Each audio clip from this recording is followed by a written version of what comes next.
টাকা দিয়ে সুখ কিনাও যায় না, সুখ কিনতে হয় মন দিয়া। সুখ আসে কলিজা থেকে, সুখ আসে কলিজা থেকে। আমরা সারা জীবন শুধু নকল জিনিসের পিছনে ছুটি, আল্লাহর দেওয়া সূর্যরে বাদ দিয়া আমরা ঝাড়বাতির পিছনে দৌড়াই। টাকা দিয়া তো তাহলে বড়লোক মানুষটা কবরের মধ্যে টাকা দিয়া সুখ কিনতো, টাকা দিয়ে সুখ পাওয়া যায় না।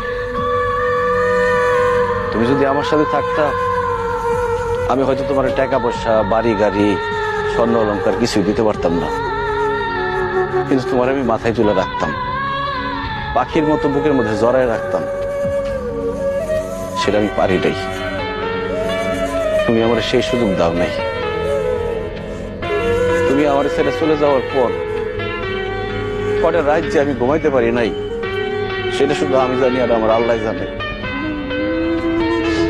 আমি কত চেষ্টা করছি, তোমার কত অনুরোধ করছিলাম, তোমার হাতে ধরছি, পায়ে পড়ছি, কিন্তু তুমি আমার সাথে থাকো নাই, আমার সাথে ছলনা করে চলে গেছো। তুমি আমার জীবনটা আগুনে পুড়া কয়লা বানায় ফেলাইছিলে।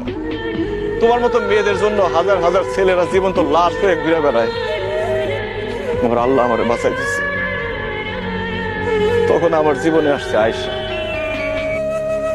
আয়েশাও আমার মতো অশিক্ষিত, পড়াশোনা করে নাই, টাকার সুখ সে বুঝে না, কিন্তু সে যে আমার সম্মান করে আর ভালোবাসে, পৃথিবীর সবকিছু দিয়ে মনে হয় সেই ভালোবাসা পাওয়া যাবে না।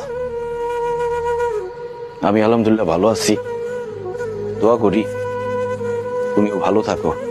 তোমার প্রতি আমার কোনো রাগ অভিমান নাই, তুমি তোমার ভুল বুঝতে পারছো, আল্লাহর কাছে মাপ চাও, আল্লাহ সুখ দিতে পারে।